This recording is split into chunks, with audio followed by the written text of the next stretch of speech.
All right, we're here at CLN Racing headquarters, aka my home garage, and I've just wrapped up a bunch of stuff on this customer car that is pretty significant, and I think it's pretty cool, and maybe it'll help some people figure out engine bay management when you have the AMS intake manifold and even a full drag setup for the street. So this customer I've been working with for a year now on this car, believe it or not, and it's a 2003 Bugeye WRX with a full 04 STI powertrain. Big old 80 something millimeter Garrett GT42R turbo. The customer that I have, Jeremy, he is a really awesome guy to work with. My understanding is this is an out front built EJ20 long block, and the reason why this build really hits home for me is I started my Subaru venture with my first car was a 2002 WRX wagon. That's me racing it at high school nationals in high school, and then believe it or not, this is my Backstreet Boy style high school yearbook photo with my WRX wagon. So naturally, being a huge Subaru guy, I've got 3 now.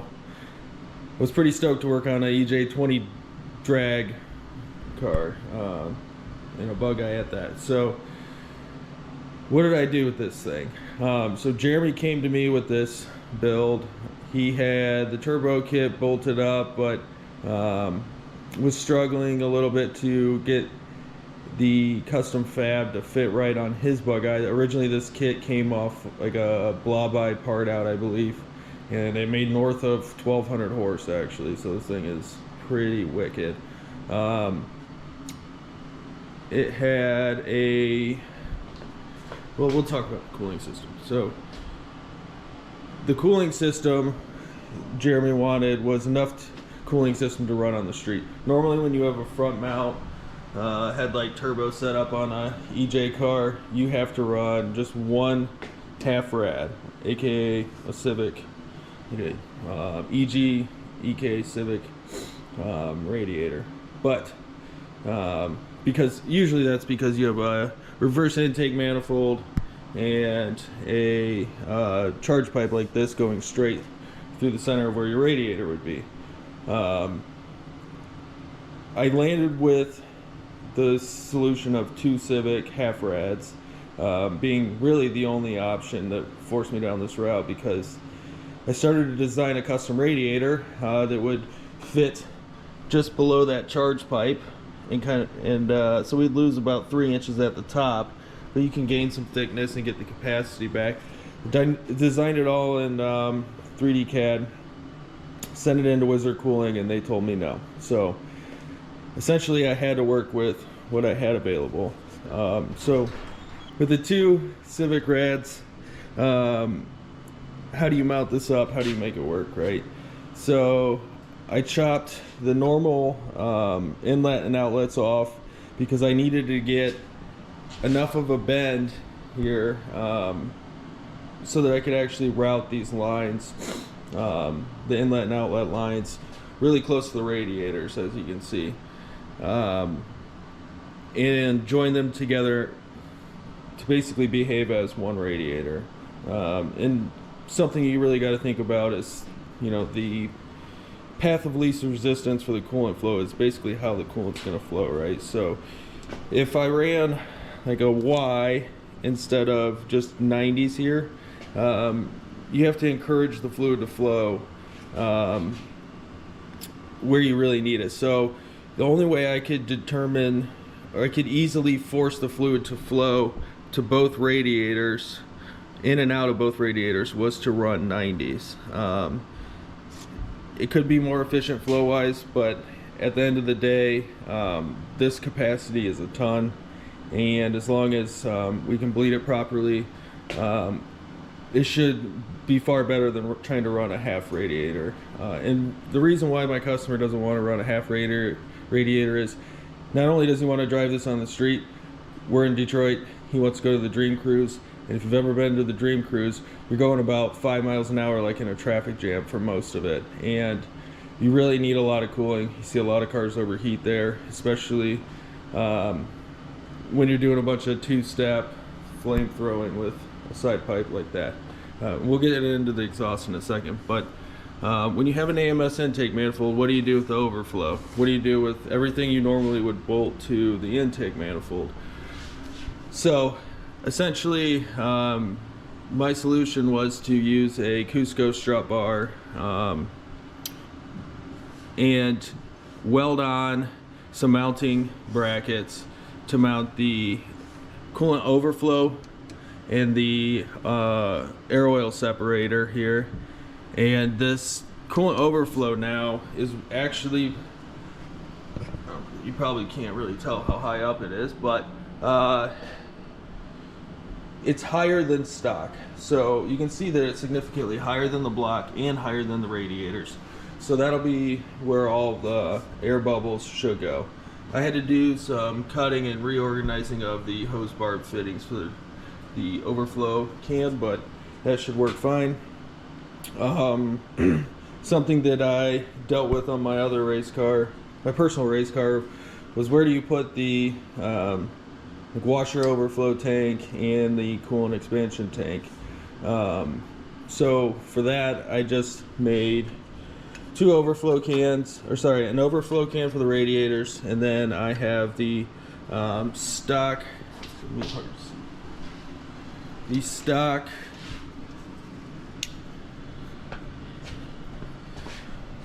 washer pump down there. You can barely see it, but I've made a couple of these now. But the stock washer fluid pump for the windows, the windshield, is down there with this can. So it's not like you're daily driving it, you don't need a ton of capacity, so that works out great. You run a half, a smaller lithium battery or glass mat, and then you're good to go. And then you free up all of this room up here, something I also did on my personal race car, to put this bracket here. So this bracket will be populated with things like your fuel pressure regulator, your ethanol sensor, fuel pressure sensor. Basically, you can mount all of your fuel system, electronics, and your regulator onto that flat piece of aluminum there. And we'll get there soon. Yeah, this top charge pipe here for this huge intercooler, I think it's Treadstone. There's been a lot of different fabricators that have built this kit. I'm just making it work on this car. So this charge pipe was originally just one straight piece, but these alpha lock fittings were absolutely a nightmare to get on and off, and you can kind of see where it's rubbing the core support there. And I didn't like that, so I added a couple pie cuts, put a little notch in there to make that sit on and make it so that alpha locks can basically go on and off by hand. What else? Yeah, so that's how did I mount the bottom of the radiators, and what does the float path look like. So we talked about the top there, how I welded on, chopped off and welded on these 90s to get some nice tight packaging there. We talked about the coolant overflow setup. Oh, I need my light. Yeah, look at this thing. This thing is wild. Alright, so how do you mount these dang radiators? You'll see a lot of, this is kind of where a lot of, drag car guys, which it doesn't really matter for them because they're only making a pass and shutting it down. But when you're making a street car that's actually going to be driven on the street primarily and then do some drag stuff, things are different. So I made these brackets with, like, I think just some standard off the shelf standard off the shelf bushings for Civic Si radiators, so, or CRV, they're basically all the same, right? And then I TIG welded the best I could these custom made lower brackets to the chassis itself. Remember, this whole thing's cut out to fit all of this stuff, so the lower core support's cut out from factory. So I welded on these outer brackets here and here. It's really hard to weld to some of this dirty, really thin sheet metal, so it starts to blow through. And what I learned was I also did plug welds so that I could get some really good meat on there. I mean, these things are solid now. But you can also use some silicon bronze to even get some more bead on the thinner, dirtier steel from the chassis. So back to the radiators, I had to chop off on the front side, chop off and plug these stock Civic radiator outlets. Obviously it would go straight into this exhaust manifold here, so I chopped those off and ran these 90s that you can see there over, ran a coolant pipe over here, and then again back to the whole 90-degree bend theory to encourage even fluid flow. I'm trying to get, encourage a 50% flow between the two radiators, in and out of them. So that's why I have a 90 there.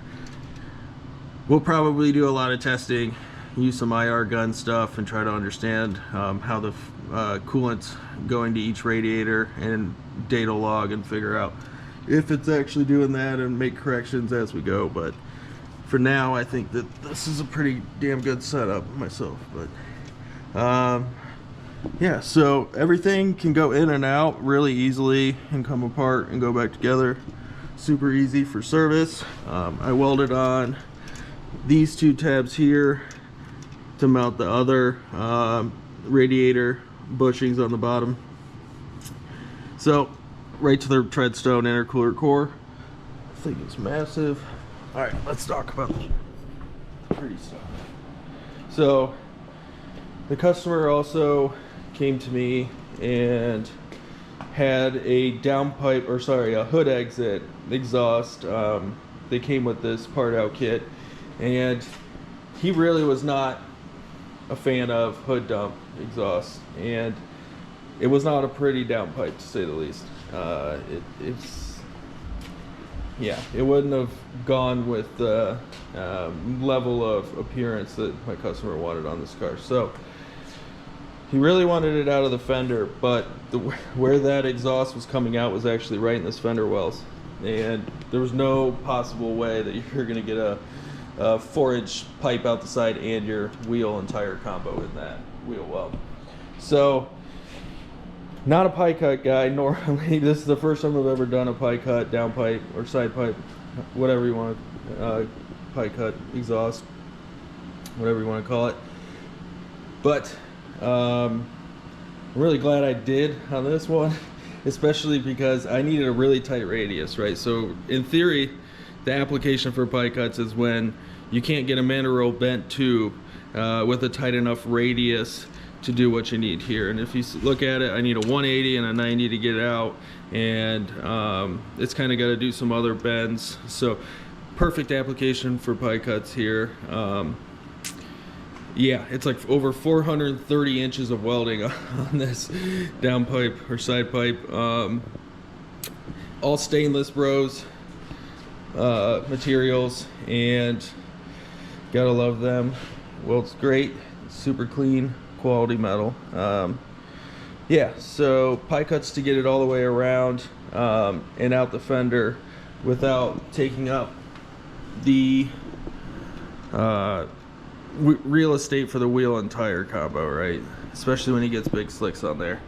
So yeah, it really turned out pretty ridiculously awesome looking, and I would say it's on par for having such a massive turbo in the headlight and the craziness of this kit itself. You know, if you're street strip show is kind of the goal for this car. It's definitely going to show pretty awesome. There, obviously, when you try to shove a 4-inch downpipe through a fender that, you know, tapering off and getting really tight, things get difficult, especially heat-wise when you got wires and stuff. So right now we have heat shielding on some of the wires and they're pulled way up in the fender. Eventually it's going to have to get removed and rerouted in another location, obviously. I put a exhaust hanger on here because when it gets hot, these V-bands like to spin, and I didn't want this pipe drooping down. Also, the force from the exhaust will definitely push this forward into the shield. You see that a lot, especially on like the big pro stock cars. They'll actually bend titanium and stainless tubing because the force from the exhaust gases coming out will push on it so hard that it will actually contact another part of the car and start to dent the pipe while it's glowing red. So anyways, we've got that super rigid there. And then I went, you know, obviously you got to punch a pretty big hole in the fender whenever you do an exit like that, so that you can actually figure out how to clock your pie cuts and get them through the fender. And I wanted to use the teardrop to match the teardrop that came with the kit on the external wastegate dump, but this is a Stainless Bros 4-inch teardrop. To get this teardrop to not be super far out from the fender, I had to cut it pretty low, which actually opened up the diameter, right, because it's like an oval. So I had to do quite a bit of filling and throwing a ton of gas at it, and you can kind of see where the welds on the back side in here aren't as pretty as the front, and then I had to weld this inside, and I'm throwing gas at both ends of it. But you can see full penetration with back purging on the entire pipe, of course. But after I punched that big hole, of course it was a little bit ugly, and you need a heat shield because your paint's going to start to bubble, etc. So being this close to this parking light, I made a heat shield. I did a lot of 3D scan the fender, printed a bunch of prototypes, guess checked, and eventually I came to a design that I really liked for the heat shield, and I threw a little 90-degree heat shield so that hopefully this exhaust doesn't melt this light enough to where it looks ugly, and we can retain functionality of that side marker. And then I also threw another shield for the wastegate dump through the which is more of a standard design. You know, it only took 1 or 2 shots to get that one right, but it took about 28 or 30 to get this one exactly how I wanted it. So yeah, this Bugeye is absolutely wild. Oh, one other thing, if you're running a cable throttle, if you're retaining a cable throttle body, where do you put the throttle cable stay to actually hold this cable? I used the turbo heat shield bolts off the back of the case and made a bracket. It's pretty straightforward and easy. Works great. So there's another, oh, I don't want to call myself a pro, but there's another tip. Yeah, so I can't wait to see this thing doing its first launch. It's going to be throwing some massive 4-foot flames out the side on anti-lag. Alright, in 08, this was considered, 08 through like 10, 12, this was considered a pretty wild STI build. Built motor, piston rod, you know, open deck block. Pretty basic build, right? Blausch 1.5 Dom was one of the better turbos at the time for stock location, you know. And maybe a rotated 35R would be pretty crazy, you know, but it would still be somewhat resembling this at the end of the day. But now, this is what kids are building nowadays. Look at this thing.